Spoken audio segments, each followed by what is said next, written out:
কায়া, কায়া চুপ, শুধু ফোপাচ্ছে। স্নিগ্ধ আবারও ডাকলো আদুরে ভঙ্গিতে। এই কায়া, জান ঠিক আছিস তুই? কায়া এবারেও চুপ, শুধু নিঃশব্দে চোখের জল ফেলে। স্নিগ্ধের বলা এক একটা শব্দ শুনে যাচ্ছে তৃষ্ণার্তের ন্যায়। স্নিগ্ধ বুঝতে পারলো সম্ভবত কিছু, ও মিহি গলায় গম্ভীর স্বরে স্রেফ জানালো, আমি এখন আমাদের বাসার ছাদে আছি কায়া। ব্যাস এইটুকুই বলা লাগলো স্নিগ্ধের। কায়া চমকে অবাক হয়ে সিলিং এর দিকে তাকালো, চোখের জল বন্ধ হয়ে গেল আপনা আপনি। স্নিগ্ধ এটা বলে চুপ করে থাকলো, কায়াও চুপ। অথচ স্নিগ্ধের সঙ্গে দেখা করার জন্য কায়া ওড়না খুঁজতে ব্যস্ত তখন। এক সময় কায়া ওড়না পেয়ে ফোন কেটে দিল। স্নিগ্ধ প্যান্টের পকেটে হাত দিয়ে রেলিংয়ের সাথে হেলান দিয়ে আরাম করে দাঁড়িয়ে পড়ল। আরাম করে দরজার দিকে স্থির তাকিয়ে রইল। জানে কায়া আসছে, আসবেইও। মেয়েটা আজ ওকে মেয়েটার আজ ওকে দরকার সত্যি ছিল।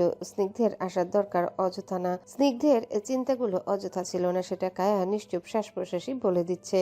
কায়া এলো, এক দৌড়ে 4তলা সিঁড়ি ভেঙে সোজা দরজার সামনে এসে দাঁড়িয়ে হাঁপাতে হাঁপাতে তাকালো স্নিগ্ধের দিকে। স্নিগ্ধ ওকে দেখে সোজা হয়ে দাঁড়ালো, মৃদু হেসে অতঃপর দুহাত তারপর বাড়িয়ে দিল কায়ার দিকে। কায়ার ঠোঁট দুটো তিরতির করে কাঁপছিল ভীষণভাবে। কায়া স্নিগ্ধের মুখটুকু অক্ষত দেখে শান্তির শ্বাস ফেলে দরজা খামচে ধরে হেলে যাচ্ছিল। স্নিগ্ধ দূর থেকে হাত বাড়িয়ে ওকে ডাকলো। জান, কাম, হাগ মি প্লিজ। কায়া বাকরুদ্ধ। তারপর 2 মিনিট সময়টা অবধি মেয়েটা নিল না। ও এক দৌড়ে পাগলের মতো এসে ঝাঁপিয়ে পড়ল সোজা স্নিগ্ধের বুকের উপর। স্নিগ্ধ আচমকা এমন ঝাঁপাতে 2 কদম করে পিছিয়ে গেল সহসা। পায়ের জুতো মাটিতে ঘষতে ঘষতে শব্দ তুলল, তারপর থামলো। কায়ার পা দূরে মাটি ছেড়েছে, ঝুলে পড়েছে স্নিগ্ধের গলা জড়িয়ে। স্নিগ্ধ হালকা হেসে কায়ার পিঠটা জড়িয়ে ধরে ওর ঘাড়ে মুখ গুজলো, ফিসফিস করে বলল, আমি না থাকলে আমায় এত মিস করিস তুই? জানতামই না তো আমি। কোনোদিন বলিসও নি, পাষাণ মেয়ে একটা। কায়া স্নিগ্ধের পিঠে আবারও খামচে ধরে ইশারাতেই যেন শাসিয়ে উঠল তাৎক্ষণিক। স্নিগ্ধ হাসলো মন খুলে, আরো শক্ত করে কায়ার পিঠ জড়িয়ে ধরে ওকে নিজের সঙ্গে মিশিয়ে নিল হাসতে হাসতে। কাঁদতে কাঁদতে স্নিগ্ধের ঘাড়ে নাক মুখ ঘষতে ঘষতে নাক টেনে টেনে কাঁপতে কাঁপতে বলল, হুম, আমাকে ছেড়ে কোত্থাও যাবেন না আপনি, কোথাও না। বাইক আস্তে চালাবেন। জোরে চালালে আমি কিন্তু আর কখনোই আপনার সঙ্গে কথা বলবো না। কারোর সঙ্গে কোনো গুন্ডাগিরি করবেন না আর। আমি যে আপনাকে কোনো দিন শরীরে আঘাত নিয়ে আমার সামনে আসতে না দেখি। শুনছেন আপনি? আমি পারবো না। আমি পারবো না আপনাকে হারাতে কোনো মূল্যেই। স্নিগ্ধ এসব শুনছে না, ওর মস্তিষ্কে তখন রক্ত ছলকে উঠেছে কায়ার এই এক একটা বাক্যে। স্নিগ্ধের নিজেকে মাতাল মাতাল লাগছে। ভীষণ বাতাস বইছে ওদের আশেপাশে। পায়ের কাছে ধুলো, পলিথিন উড়ে উড়ে যাচ্ছে, আকাশে বজ্র চমকাচ্ছে ভীষণ। এমন একটা উস্কে দেওয়া আবহাওয়া স্নিগ্ধকে মেরে ফেললো, সম্পূর্ণ মেরেই ফেললো। স্নিগ্ধ পাগল হলো, হুঁশ খোয়ালো, নিজের কন্ট্রোল খুইয়ে খেই হারিয়ে আচমকা কায়ার ঘাড়ে চুল সরিয়ে সেথায় গাঢ় এক চুমু গেঁথে দিল শেষ পর্যন্ত। কায়া আচমকা চুমুতে কেঁপে উঠল আরো শক্ত করে। স্নিগ্ধের শার্ট খামচে ওকে নিজের সাথে মিশিয়ে নিতে চাইছিল যেন। স্নিগ্ধ ভেবেছিল বরাবরের মতো কায়া ওকে আটকে দেবে, শাসন করবে, কিন্তু কায়া তেমন কিছুই করলো না, বরং প্রশ্রয়টাই দেখালো। সেটাই যেন কাল হলো দুজনার জন্য। কায়ার মনে ছিল স্নিগ্ধকে হারানোর প্রচন্ড ভয়, তাই ভালোবাসার মানুষকে একটুখানি কাছে পাওয়ার লোভও ছেড়ে দিতে পারেনি তখন। খেই হারিয়েছিল নিজেও, এতে যেন স্নিগ্ধের সাহস বেড়ে দ্বিগুণ হলো।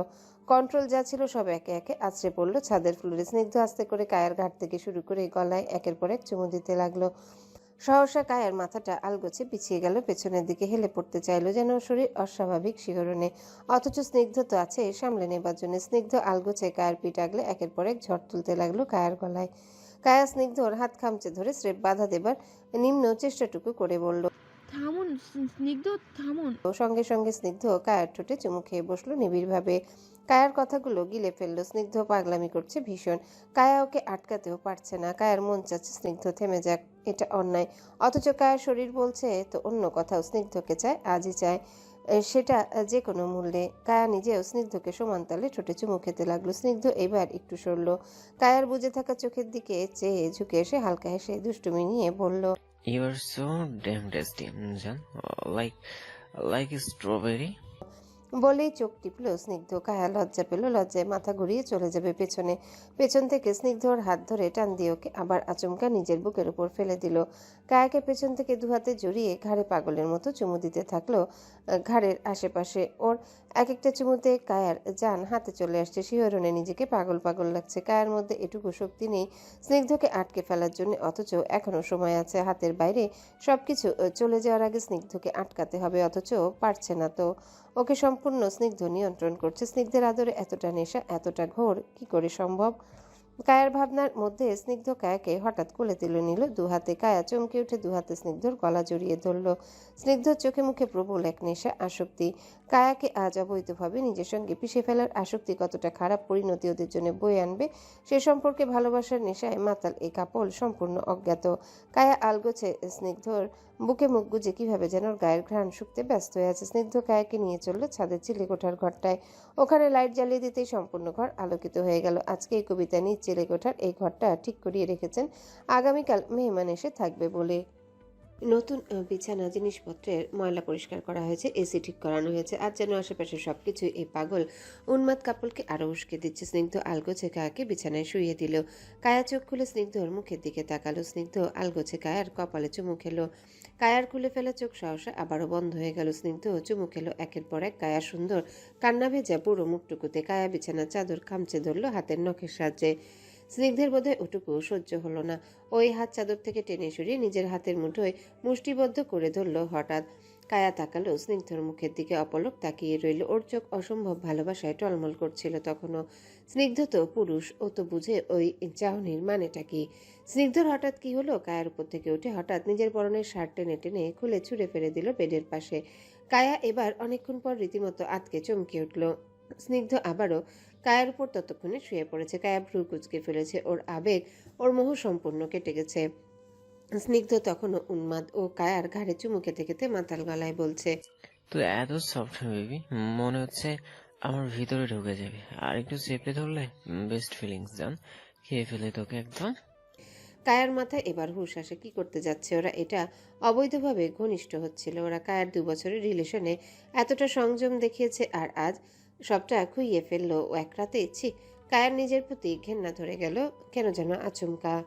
স্নিগ্ধকে গায়ের শক্তিতে ধাক্কা দিয়ে বসলো। স্নিগ্ধ আচমকা ধাক্কায় তাল সামলাতে না পেরে পিছিয়ে সরে যায় কায়ার উপর থেকে। কায়ার সারা শরীর কাঁপছে। ও জোরে জোরে শ্বাস নিতে নিতে ভয় এবং আতঙ্কে উঠে বসে স্নিগ্ধের খুলে ফেলা ওড়না দ্রুত গায়ে মেলে ফেললো। স্নিগ্ধ অবাক হয়ে তাকালো কায়ার দিকে। ওর চোখে মুখে তখনও নেশা কাটেনি একদম। ও কায়ার হাতটা চেপে ধরে বলল, কি হলো? কায়া কাঁপছিল। ও সেভাবে দ্রুত স্নিগ্ধর হাত ঝাটকা দিয়ে সরিয়ে দিল। স্নিগ্ধ আরো অবাক হলো, যেন নিজেও শোয়া থেকে কায়ার পাশে উঠে বসলো। কায়া স্নিগ্ধের চোখে চোখ মেলালো না, কাঁপতে কাঁপতে বলল, এইটা আমরা কি কি কি কি করে ফেললাম স্নিগ্ধ? স্নিগ্ধ অবাক হয়েছে। ওর মাথায় তখনও পাপ পুণ্যের ব্যাপারটা ফাংশন করতে পারেনি। ও সেভাবেই বলল। কি করে ফেললাম মানে? কায়া এবার স্নিগ্ধার দিকে তাকিয়ে কেঁপে কেঁপে বলল, মানে বুঝতে পারছেন না আপনি? আমরা আনম্যারিড স্নিগ্ধ স্নিগ্ধ।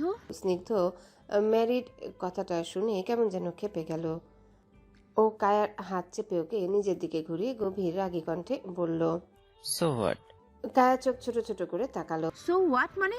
Do you have any idea আমরা কত বড় মহাপাপ করতে যাচ্ছিলাম? বরাবরের মতো স্নিগ্ধ জীবনে যা চেয়েছে তাই পেয়ে এসেছে। কোনটা পাপ কোনটা পুণ্য সেটা যাচাই করতে ইচ্ছে হয়নি। আর এমন একটা অবস্থাতে এই পাপ পুণ্য যখন যাচাই করতে হচ্ছে, স্নিগ্ধের মাথাটা তখন এমনি গরম হয়ে এলো। স্নিগ্ধ খাপা গলায় কায়ার দিকে চেয়ে পড়ল। পাপ? What rubbish! আমি তোকে ভালোবাসি না নাকি তোর মনে হচ্ছে আমি একটা খেয়ে ছেড়ে দেওয়ার টাইপের ছেলে? স্নিগ্ধ রেগে যাচ্ছে দেখে কায়া স্নিগ্ধর হাত ছেড়ে দিয়ে ওকে বোঝানোর জন্য বলার চেষ্টা করলো। আমি এটা মিন করিনি, কিন্তু স্নিগ্ধ পাপ তো পাপই। আমি এটা কায়া বাকি কথা বলার আগে স্নিগ্ধ কায়ার দিকে চেয়ে আহম্মক গলায় বলল, মানে তুই আমাকে ট্রাস্ট করিস না? ওকে ফাইন, আমি তো এটা জানতামই না। খুব ভালো। স্নিগ্ধ কায়ার হাত ছেড়ে দিল ভীষণ হতাশ ভঙ্গিতে। কায়ার চোখ টলমল করছে। অস্ফুটে বলল, ট্রাস্ট? আমাদের ঘনিষ্ঠ হওয়ার সঙ্গে ট্রাস্টের কিসের সম্পর্ক?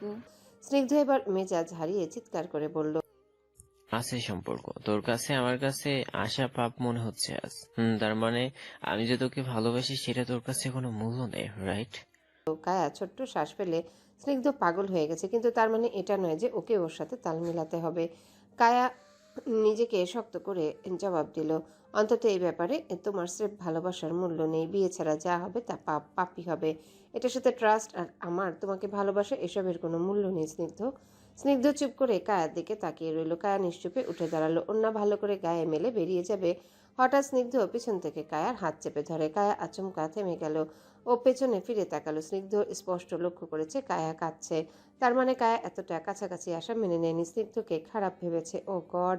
স্নিগ্ধ নিশ্চুপে কায়ার চোখের জলটুকু দেখলো। কায়া মাথাটা নামিয়ে ফোপাচ্ছে শুধু, একবারের জন্যে তাকাচ্ছে না স্নিগ্ধের দিক। এই দৃশ্য দেখা মাত্র আত্মসম্মানে ভরপুর কায়ার প্রেমিকের মাথা ঠিক থাকলো না। কায়ার দিকে চেয়ে হঠাৎ কেমন করে যেন বলে বসলো, দেন লেটস গেট ম্যারিড। বিয়ে করবো তোকে আজ এক্ষুনি এই মাঝরাতে।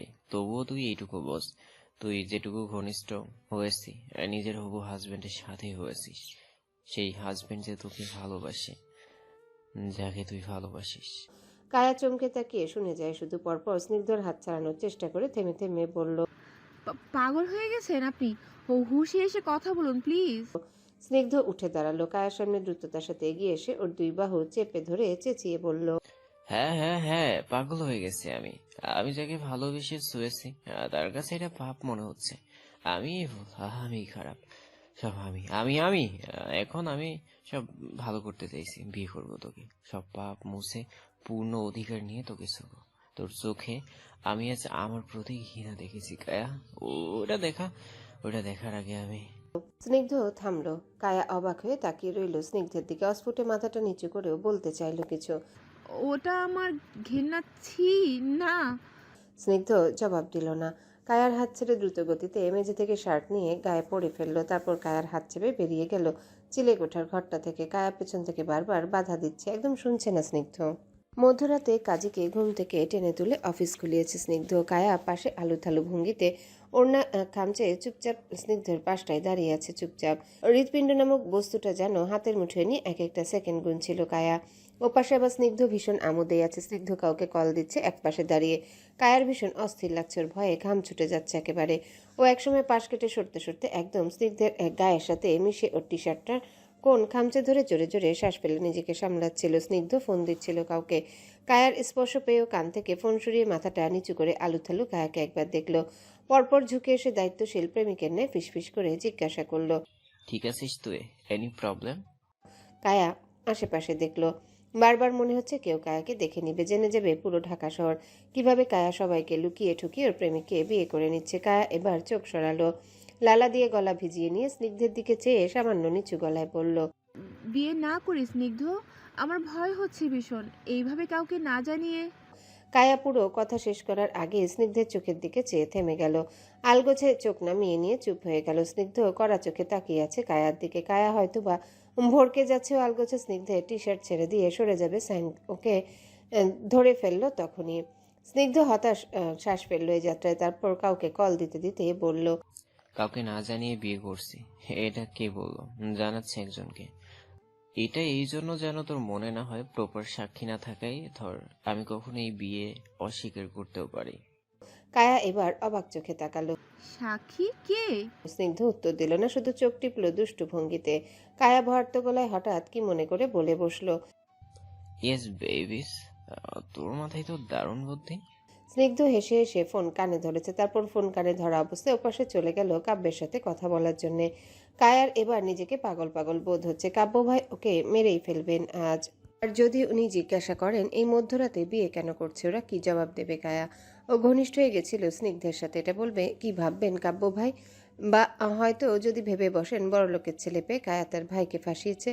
এসব কাব্য ভাই যদি একবার মুখে উচ্চারণ করে ফেলেন কায়া শেষ হয়ে যাবে, একদম সহ্য করতে পারবে না একদম ওসব জঘন্য কথাগুলো। কাব্য ভাই যদি তারপরে আরো খারাপ কথা বলেন। অস্থির কায়া এবার কি মনে করে দ্রুত কুহুর ফোনে কল দিল। কুহু ঘুমেছিল, কারণ মাঝরাতে কায়ার মতো কুহুর জীবনে কেউ নেই কাজী অফিসের সামনে দাঁড়ানোর জন্য, তাই বেচারি কুহু ঘুমাচ্ছে। কায়ার ফোন পেয়ে কুহু ঘুমের ঘরে কোনো রকমে ফোনটা রিসিভ করে কানে লাগালো। ঘুম ঘুম স্বরে হ্যালো বলতে ওপাশ থেকে প্রায় কাঁদো কাঁদো গলায় কায়া বলে বসলো, কাব্য ভাই? কুহু শুনলো আধো আধো চোখ খুলে। সেভাবে পরপর ফোন একবার চোখের সামনে ধরে টাইম দেখে আবার কানে লাগিয়ে ভ্রু কুচকে বলল, এই মাঝরাতে মশকরা করিস? না সত্যি, প্লিজ তুমি দ্রুত মহাকালী কাজী অফিসে চলে আসো। কায়া আর দুটো কথা বললে এই যেন কেঁদে ফেলবে ভাবটুকু এমন। পুরো বিষয় কুহুর মস্তিষ্ক হজম করা মাত্রই কুহু এবার লাফ দিয়ে বসলো বিছানায়। সন্দেহ নিয়ে বলল, স্নিগ্ধ ভাই তোর সাথে? হুম। কায়া স্নিগ্ধের দিকে চেয়ে আস্তে করে জবাব দিল। কুহু কপাল চাপড়ায় অতিষ্ঠ ভঙ্গিতে ফের জিজ্ঞাসা করলো, মাঝরাতে বিয়ে না করে কালকে করা যেত না? রাতের মধ্যে তোদের এত কিসের তাড়া হয়ে গেল বোঝা আমায়। বলা যাবে না। তুমি প্লিজ এসো কুহুপু, প্লিজ। না হলে একা একা আমি জ্ঞান হারিয়ে ফেলবো চিন্তায়। কায়া জোরে জোরে শ্বাস নিতে নিতে বলল। ওর হাঁপানি হচ্ছে ভীষণ, এক প্রকার পায়েই যেন পড়ে যাচ্ছে কুহুর। কুহু কায়ার এহেন দুরবস্থা দেখে দ্রুত ওড়না গায়ে জড়িয়ে নিল, বাসার চাবি হাতে বেরোতে বেরোতে দ্রুত গতিতে বলল। সরি, আমি বেরিয়ে পড়েছি, আসছি। শান্ত হ তুই। স্নিগ্ধ ভাইয়া কোথায়? ওনার পাশে গিয়ে দাঁড়িয়ে থাক, আসছি আমি। কায়া এবার স্বস্তির শ্বাস ফেলে ফোনটা রাখলো। স্নিগ্ধ ততক্ষণে ফোন রেখে কায়ার পাশে এসে দাঁড়িয়েছে। কায়া তখন ফোনটা হাতের মুঠোয় ধরে চিন্তায় অস্থির, অন্যমনস্ক। স্নিগ্ধ ছোট শ্বাস ফেলে কায়ার কাঁধের একপাশে চেপে নিজের দিকে মিশিয়ে নীরবে কায়ার চোখের দিকে তাকালো। কায়াও তাকালো। তখন স্নিগ্ধ চোখ মেলালো, তারপর হালকা ঝুঁকে দুষ্টুমি নিয়ে বলল। আর আধা ঘন্টা পর তোর হাজবেন্ড হবো কায়া। হাজবেন্ডের কিন্তু অনেক ধরনের হক থাকে, জানিস? কি কি হক? কায়া বুঝেও অবুঝ সেজে জিজ্ঞাসা করলো। স্নিগ্ধ হেসে ওর নাক টেনে দিয়ে বলল। ভাবতে থাক, লাগলে লাগুক, কর, আমি হেল্প করবো। স্নিগ্ধ দুষ্টু হেসে তাকাতে কায়া রেগে ওর বাহুতে একটা চিমটি কাটলো। হাসতে হাসতে স্নিগ্ধ আলগোছে কায়ার কপালে চুমু খেলো। তারপর কায়ার বুকটা ধক করে উঠল হঠাৎ। ওর গুগল করার প্রয়োজন নেই, একদম নেই, ও জানে সব। কিন্তু ও এখন কি বলবে? ওদের লুকিয়ে একা একা বিয়ে, এসবেও ওসব করার কথা ভাবে কি করে এই লোক? কায়ার তো এক্ষুনি আত্মা শুকিয়ে যাচ্ছে, পরবর্তীতে কি হবে সেটা ভেবে। আর একে দেখো, তার কি আগ্রহ, খুশি। কায়ার আগে দুঃখে মুখ বাঁকালো। কুহু চোরের মতো ফ্ল্যাটের দরজা লক করে নিচে নামতেই দেখে কাব্য ওর বাইক স্টার্ট দিচ্ছে। কুহুকে দেখে কাব্য থামলো। কুহু কাব্যের মুখের দিকে তাকালো। এই লোকও কি জানে ওদের বিয়ের কথা? কুহু কাব্যের মুখটা ভালো করে লক্ষ্য করলো। আসলেই কি রেগে টেগে আছে নাকি? রাখবেই বা কেন? নিজে প্রেম করছে না? করছেই তো। অন্যের প্রেমে বাধা দিলে কুহু তার পেয়ারের উর্মির কথা সবাইকে জানিয়ে দিবে। জঘন্য পুরুষ একটা। কাব্যকে দেখে কেন যেন কুহুর হঠাৎ আবারও মেজাজ খারাপ হচ্ছে। কুহু পাশ কাটিয়ে চলে যাবে। পেছন থেকে ভীষণ গম্ভীর ঠান্ডা একটা অভিব্যক্তি নিয়ে কাব্য কুহুর দিকে চেয়ে বলল। বাইকে ওঠ। কুহু ভ্রু বাঁকিয়ে ফেললো তৎক্ষণাৎ, তারপর মুখ বাঁকিয়ে দুপা হাঁটা শুরু করে বলল। দরকার নেই, আমি একাই যেতে পারি। কাব্য ইঞ্জিন স্টার্ট করছিল, ওটা থামিয়ে ভ্রু কুচকে বলল। এই মাঝরাতে একা হেঁটে যাবে? তো কুহু থেমে ভ্রু বাঁকিয়ে পেছনে ফিরে তাকালো কাব্যর দিকে, তারপর একটু থেমে কাব্যের মুখের দিকে চেয়ে হঠাৎ ঠান্ডা শীতল গলায় বলল। পেছন থেকে ছুরি ছোবল মারা তো মানুষের কাজ, কোনো হিংস্র প্রাণী বা ভূত প্রেত এতটাও খারাপ হবে না সম্ভবত। বলেই কুহু মেজাজ দেখে জোরে জোরে পা চালিয়ে হাঁটা শুরু করলো। ওদিকে কুহুর কথা শুনে কাব্যের পূর্ব থেকে এই খারাপ মেজাজ আরো গরম হয়ে গেল। ও এবার বাইক থেকে নেমে হনহনিয়ে এগিয়ে হাঁটতে থাকা কুহুকে আচমকা কাঁধের উপর শূন্যে তুলে নিয়ে সোজা সপাটে বাইকে ঠাস করে বসিয়ে দিল। কুহু তো চমকে উঠেছে রীতিমতো। হাঁ করে কিছুক্ষণ এসব দেখে পরপর চেঁচামেচি করতে যাবে কাব্য ঠান্ডা গলায় স্রেফ শাসালো। তোর এক চিৎকার আজ স্নিগ্ধের বিয়ে আটকানোর জন্য যথেষ্ট। মাথায় এটা থেকে থাকলে চুপ করে বস। কুহু পরপরে চুপ হয়ে গেল রোবটের ন্যায়। কাব্য কুহুকে বাইকে বসিয়ে জোর করে ওকে একটা হেলমেট পরিয়ে দিয়ে রাগী গলায় বলল। হেলমেট খুলবি না আর চুপ করে বসে থাকবে, নাহলে তোকে আর ওই বিয়ে পাগলা দুটোকে মাথায় তুলে আজ শূন্যে আছাড় মারবো। কুহু তবু জেদ দেখে হাত পা ছোড়াছড়ি করে হেলমেট খোলার চেষ্টা করলো। বসবেই না কোনো মূল্যে এই লোকের বাইকে, কখনোই না, মরে গেলেও না। কাব্য সেটা দেখে কুহুর মাথায় চাপা হেলমেট দুহাতে ওর মাথার উপর চেপে ধরে থাকলো। কুহু এইবার আর জোর দেখিয়েও হেলমেট খুলতে পারলো না। গরম চোখে কাব্যের দিকে তাকালো। কাব্য আজ এসবের ধার ধারল না একটুও। ও চোখ দিয়ে শাসিয়ে স্রেফ পড়ল। মেজাজ খারাপ করবি না Kuhu. I said no means no. Kabya শেষের কথাটা কিছুটা ধমকেই বলল। কুহুর বুকটা ধুক করে উঠল তেমন আগের মতো। সেই পুরনো কাব্য ভাই, পুরনো তার ধমক, তার রাগ, তার চোখ রাঙানো, সব একই আজ। অথচ কুহু ওর মনের অনুভূতি কাব্য ভাইয়ের প্রতি আর এক নেই। কেমন যেন বদলে গেছে এতদিনে। কুহু চুপচাপ হেলমেটের আড়ালে কাব্যর চোখের দিকে চেয়ে রইল কেন যেন। পরপর আলগোছে চোখ সরিয়ে নিল। তাকানোর কি দরকার ওই পাষাণ লোকের দিকে? হৃদয় ভেঙেছে ওর। এখনো ওইসব কান্না বিলাপের আর্তনাদ কুহুর কানে করুণ সুরে বাজে। কাব্য বাইকে উঠে বাইক চালু করলো। কিছু দূর যেতে ব্রেক কাটতে কুহু আচমকা তাল সামলাতে না পেরে ঝুঁকে এসে দুহাতে কাব্যের কাঁধে শার্ট খামচে ধরল আতঙ্কে। বড় বড় শ্বাস ফেলে কাব্যের শার্ট মুঠোতে খামচে ধরল। একটা স্পর্শ কাব্যের বুক তাৎক্ষণিক কেমন করে উঠল যেন। ও থেমে গেল। ওর চোখ সহসা চলে গেল কাঁধের শার্ট খামচে ধরা কুহুর হাতের দিকে। কুহু আতঙ্কে কাব্য ভাইয়ের শার্ট খামচে ধরে চেঁচিয়ে বলে যাচ্ছে। আস্তে চালান বাইক, জানের মায়া আপনার না থাকলেও আমার আছে। কাব্য সেসব শুনছেন ও আলগোছে কুহুর হাতের দিকে থেকে চোখ সরিয়ে আয়নায় তাকালো। হেলমেটের আড়ালে কুহুর চোখ মুখ কুচকে রেখেছে। ওই মুখের রাগী ভাবটুকু দেখে কাব্যর হুঁশ ফেরে।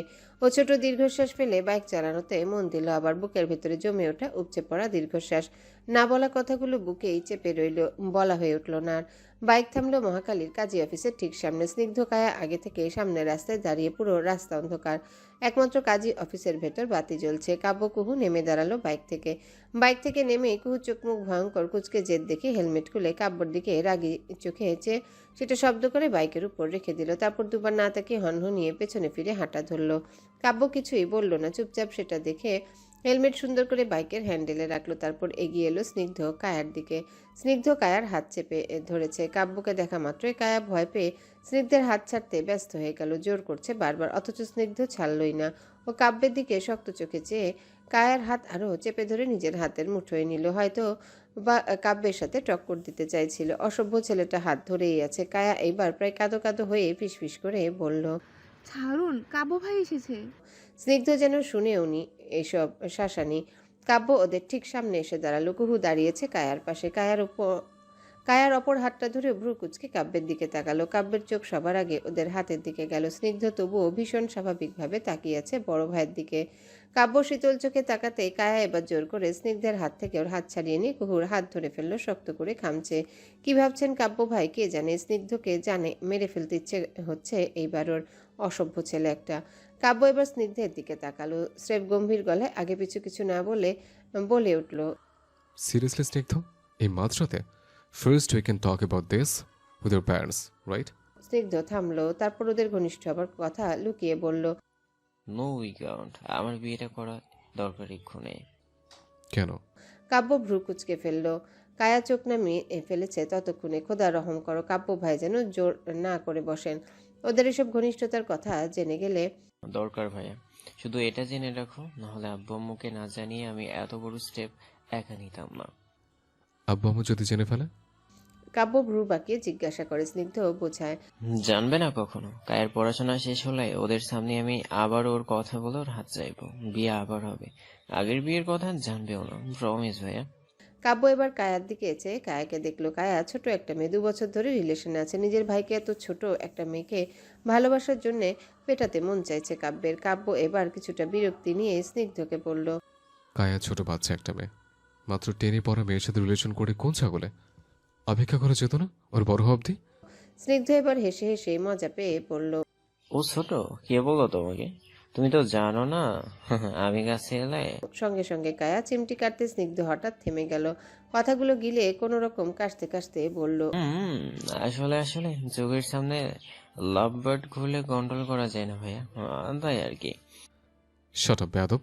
বাকি কথা শোনার আগে কাব্য অশ্লীল কথা শুনে ধমকে উঠল তাৎক্ষণিক। স্নিগ্ধ পরপর চুপ হয়ে গেল। কাব্য এবার কায়ার দিকে চেয়ে শীতল গলায় বলল।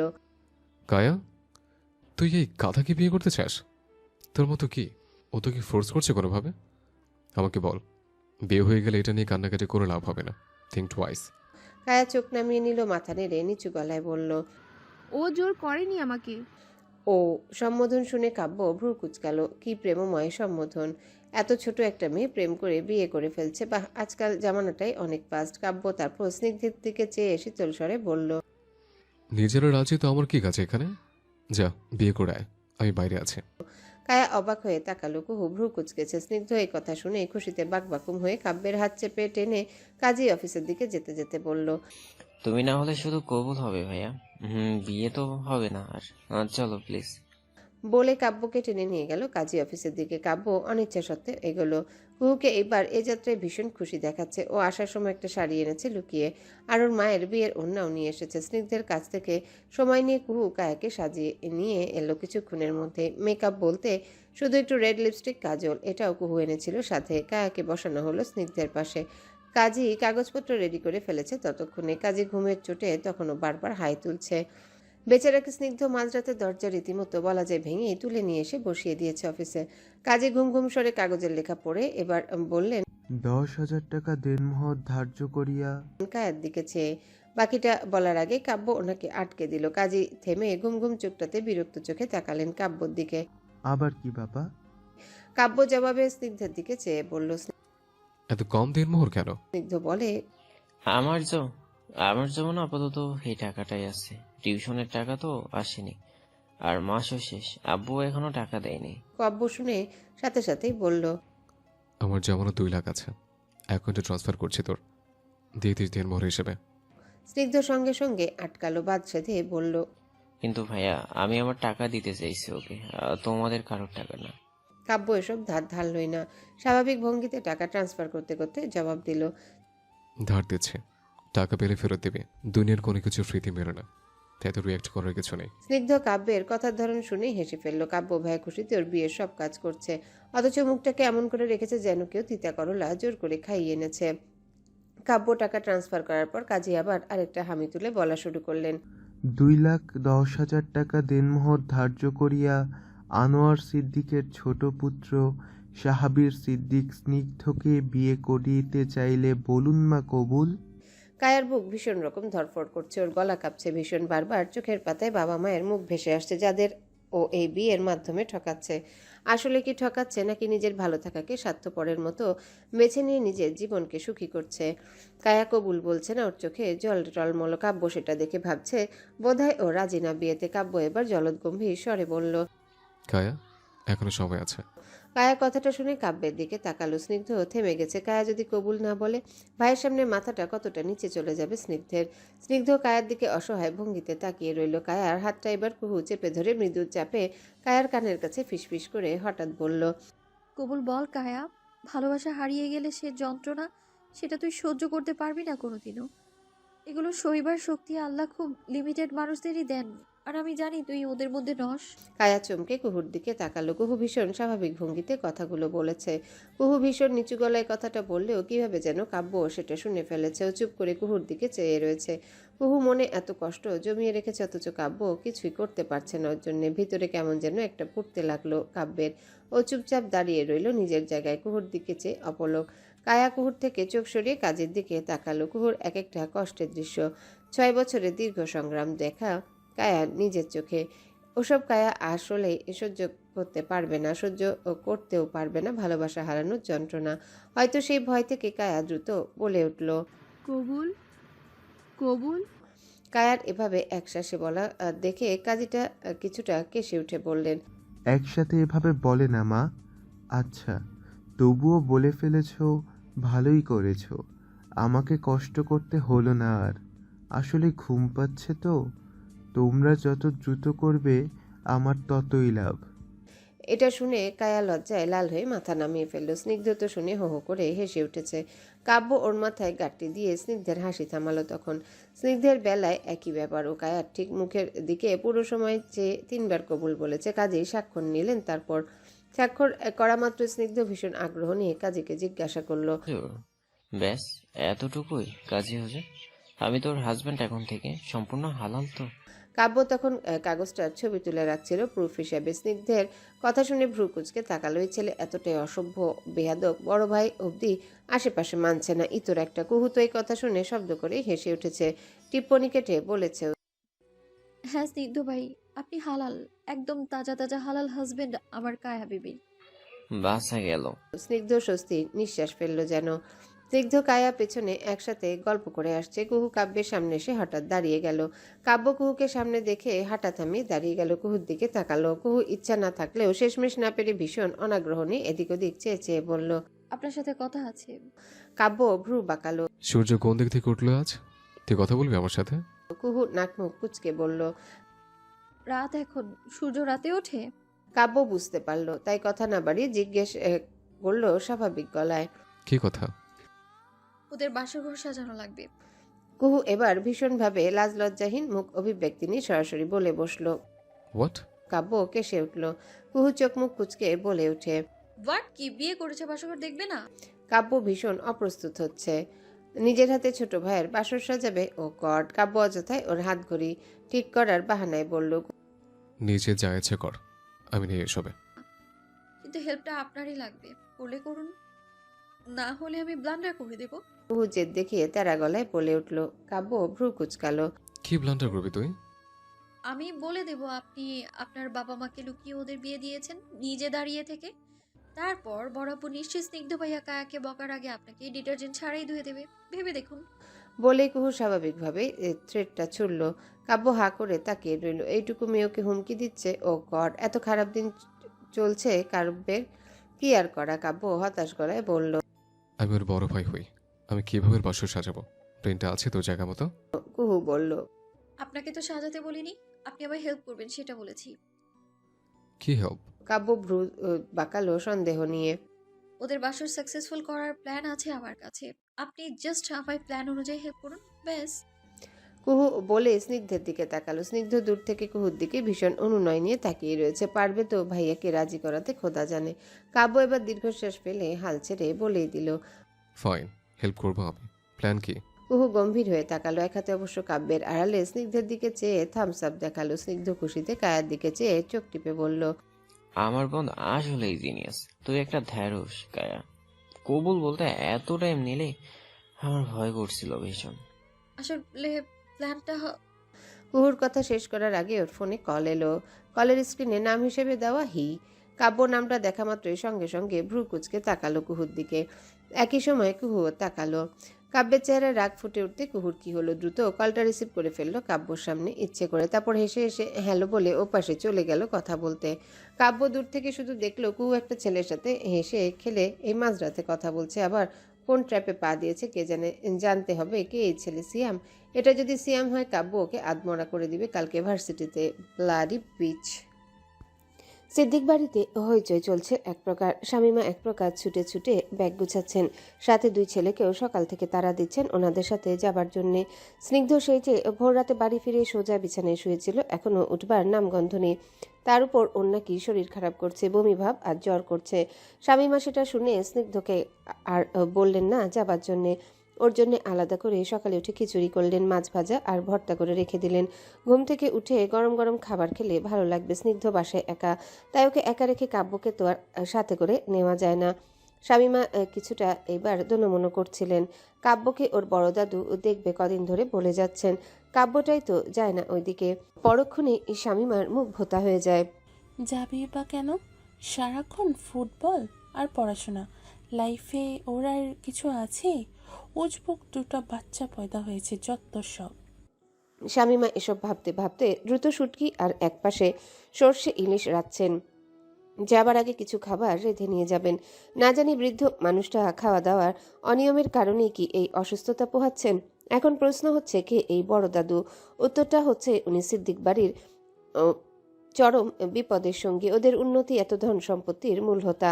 আজ থেকে 10 বছর আগে যখন আনোয়ার সাদাফ আজকের মতো এত ধনবান ছিলেন না, ছিল না কোনো বংশগত বাপদাদা রেখে যাওয়া সম্পদ, ঠিক তখন রিটায়ার্ড আর্মি আনোয়ার সিদ্ধান্ত নেয় তিনি বিজনেস খুলবেন। কিন্তু সেই বিজনেসে কোনো পার্টনার থাকবে না। পার্টনার থাকা মানে ছেলেমেয়ের ভবিষ্যতের জন্য মারাত্মক একটা সংঘর্ষ ডেকে আনা। এই ব্যাপারটা বুদ্ধিমান রিটায়ার্ড আর্মির বোঝা ছিল। তাই তিনি ভাবলেন এই বিজনেস 3 ভাইয়ের থাকবে বিজনেস। কিন্তু সেজন্য দরকার ছিল প্রচুর টাকা। এত টাকা ব্যাংক থেকে লোন নেওয়া যেতেই পারত, কিন্তু আনোয়ার মনে করেন ব্যাংক থেকে লোন নেওয়া মানে দেউলিয়া হয়ে যাওয়া। এক সময় পরিচিত একজনের দেউলিয়া হয়ে যাওয়ার ঘটনা পীড়া দিচ্ছিল তাকে। তাই চাইলেন না ওভাবে টাকার জন্য ব্যাংকের দ্বারস্থ হতে। আর সেই কঠিন সময়ে বড় দাদু আনোয়ারকে টাকা দিয়ে সাহায্য করেছিলেন। তার পেছনে অবশ্য আরেকটা গল্প আছে। আনোয়ার সেই তখন থেকে একজন অপরিচিত বৃদ্ধ নারীকে নিজের পরিবারের আসনে বসিয়েছেন। বৃদ্ধ নারীর নাম মহসিনা, স্বামী নেই, নিঃসন্তান। 10 বছর আগে আনোয়ার নিজে ওনার বিজনেস দেখাশোনা করতেন। এখন আনোয়ারেরও বয়স হয়েছে, তাই এখন ওনার বিজনেস দেখাশোনা করার জন্যে বছর খানেক ধরে একটা নতুন লোক ঠিক করে দিয়েছেন। বলা যেতে পারে আনোয়ার একজন সন্তানের ন্যায় মহসিনার খেয়াল নিয়েছেন এত বছর। তারপর আজ কি যে হয়ে গেল। সকাল সকাল খবর এলো মহসিনা ভীষণ অসুস্থ। আনোয়ার যেন জরুরি প্রয়োজনে তাকে দেখতে আসেন। দুই ভাইয়ের বউদের সাথে নিয়ে ঘুম থেকে উঠেই এমন একটা অপ্রত্যাশিত খবরে আনোয়ার খবরটায় ঠিকই চমকেছেন। পরপর ব্যতিব্যস্ত হয়ে শামীমাকে খবর দিলেন। তারপরই শুরু হয়েছে সিদ্দিক বাড়ির বউদের ছুটাছুটি। অতঃপর ঘণ্টাখানেকের মধ্যেই আনোয়ার স্ত্রী ভাইদের নিয়ে বেরিয়ে পড়েন দিঘির পাড় গ্রামের উদ্দেশ্যে। এবার আশ্চর্যের ব্যাপার হচ্ছে স্নিগ্ধ মা বাবা যেতেই ওভাবেই বিছানায় থেকে ঠাস করে উঠে বসে গেল। এতক্ষণ এত কুকিয়ে যাচ্ছিল অসুস্থতার বাহানায়, মনে হচ্ছিল এখনই হয়তো বা মারাও যেতে পারে। অথচ শয়তানটার আসল রূপ এখন বেরিয়েছে। কাব্য পাশেই বসেছিল। স্নিগ্ধের এই রূপ দেখে কাব্য শুধুমাত্র ছোট্ট একটা শ্বাস ছাড়ল। অবাক টবাক হলো না খুব একটা, কারণ ও এখন এক রাতে স্নিগ্ধের নির্লজ্জতা দেখে অভ্যস্ত হয়ে গেছে। ছোটবেলায় ঠাস ঠাস থাপড় খেলে বোধহয় আজ এরকম বড় ভাইয়ের সামনে অসভ্যতা করতে পারতো না। আর নাই বা পারতো এমন বাসর বাসর করে মরে যেতে। স্নিগ্ধ উঠে যেতেই কাব্য ভ্রু কুচকে ফোনটা জ্যাকেটের পকেটে রাখতে রাখতে ভ্রু কুচকে পিছেল গলায় বলল, অ্যাক্টিং শেষ, রাইট? উঠে ফ্রেশ হয়ে আয়, আমি রুমে যাচ্ছি। স্নিগ্ধ শুধু মাথা নাড়ালো দুপাশে। কাব্য চুপচাপ বেরিয়ে গেল। স্নিগ্ধ এবার ঘড়ির দিকে তাকালো। বাইরে যেতে হবে কেনাকাটা করতে। আজ স্নিগ্ধ কায়াকে শর্ত দিয়েছে পুরোটা দিন কায়া আজ বউ বউ হয়ে থাকবে, শাড়ি পরবে, স্নিগ্ধকে খাবার বাড়বে, আর ওরা একদিনের জন্য স্রেফ সংসার করবে, একটা সুন্দর স্বাভাবিক স্বামী স্ত্রীর সংসার। স্নিগ্ধ সময় দেখে চটজলদি কম্বল গায়ের উপর থেকে সরিয়ে টাওয়েল ট্রাউজার নিয়ে চলে গেল ওয়াশরুমে। 10 মিনিটের শাওয়ার নিয়ে ওয়াশরুম থেকে বেরিয়ে দেখে ঘরে কেউ নেই, শুধু বিছানার উপরে কায়া বসে আছে, দরজার ছিটকিনি তুলে দেওয়া। কায়ার পরনে একটা সাধারণ সালোয়ার স্যুট, শাড়ি পরে। স্নিগ্ধ সেটা দেখে নিজের মতো তোয়ালে দিয়ে মাথা মুছতে মুছতে আয়নার দিকে যেতে যেতে বলল, কিরে, রেডি হসনি? শাড়ি না কিনে দিলাম, পরলি না কেন এখনো? কায়া তাকালো আয়নায় সরাসরি স্নিগ্ধের দিকে। ওর চোখ টলমল করছে ভীষণ, যেন এখনই কেঁদে দিবে। স্নিগ্ধ নিজের মতো করে আয়নার সামনে দাঁড়িয়ে চুল মুছছে, গায়ে একটা কালো পোলো টি শার্টও জড়িয়েছে। কায়াকে রুমে দেখে ও নিজের মতো চুল মুছতে মুছতে খেয়াল করলো কায়া কথা বলছে না, উত্তরও দেয়নি। কায়াকে হঠাৎ এমন চুপচাপ দেখে স্নিগ্ধ চুল মোছা হাত থামালো। আয়নায় নিজেও ভ্রু কুচকে কায়ার দিকে তাকালো। কায়ার চোখে পানি দেখে ভ্রুটা আরো কুচকে ফেললো স্নিগ্ধ। আয়নায় ওর দিকে তাকিয়ে চিন্তিত গলায় বলল, আর ইউ ওকে না? কায়া টলমল চোখে এবার দুপাশে মাথা নাড়ল, অর্থাৎ ও ওকে না। স্নিগ্ধ শুনে চোখ ছোট ছোট করে তাকালো, তারপর তোয়ালে রেখে পিছনে ফিরে সরাসরি তাকালো কায়ার ঠিক চোখের দিকে। স্নিগ্ধ অবাক মুখে দাঁড়িয়ে আছে, কায়া কান্না মাখা মুখে স্নিগ্ধের বিছানায় বসা। এভাবেই কায়া বিছানায় বসে থেকে স্নিগ্ধের মুখের দিকে মাথা উঁচু করেছে উদ্ভ্রান্তের মতো, এমনকি চূড়ান্ত অসহায়ের ন্যায় বলে গেল। সাফাই গাইতে লাগলো নিজের ভয়ের। এইটা না করলে হয় না স্নিগ্ধ, আমার কথাটা একটু রাখুন দয়া করে। আমি আমার বাবা মাকে ধোকা দিয়ে বিয়ে করেছি, এখন আবার এইসব আমি পারবো না স্নিগ্ধ। আমার হাত পা কাঁপছে, এই দেখুন দেখুন একবার। সম্ভব না হয় এইসব আমার জন্য, আপনার জন্য হয়তো বা সহজ। আপনার বিয়েতে ভাই বোন আপনার পাশে আছে, কিন্তু আমার বিয়েতে কে আছে বলুন? কেউ জানে না, আর জানলে ওরা কি করবে আমি তাও জানি না। আমাকে সময় দিন, এখনই এইসব না, প্লিজ প্লিজ স্নিগ্ধ, প্লিজ। কায়ার শেষের কথাটা বড্ড করুণ শোনালো, কেঁদে কেঁদেই যেন প্লিজ বলল স্নিগ্ধকে। স্নিগ্ধ রীতিমতো হতভম্ব, ও বুঝেনি কায়া এভাবে ওর কাছে অনুনয় করবে, অথচ ও তো জানে না যে কায়া বাসর রাত নিয়ে এই মত ছিল। কায়াকে জিজ্ঞাসা করেছিল স্নিগ্ধ। কায়া চুপ ছিল ঠিক আছে, কিন্তু সেটাকে তো স্নিগ্ধ লজ্জা ভেবে ভুল করে ফেলেছে, মস্ত বড় ভুল। কায়া রাজি না জানলে কখনোই কায়ার বিরুদ্ধে গিয়ে ওকে জোর করে স্নিগ্ধ এটা করতো না।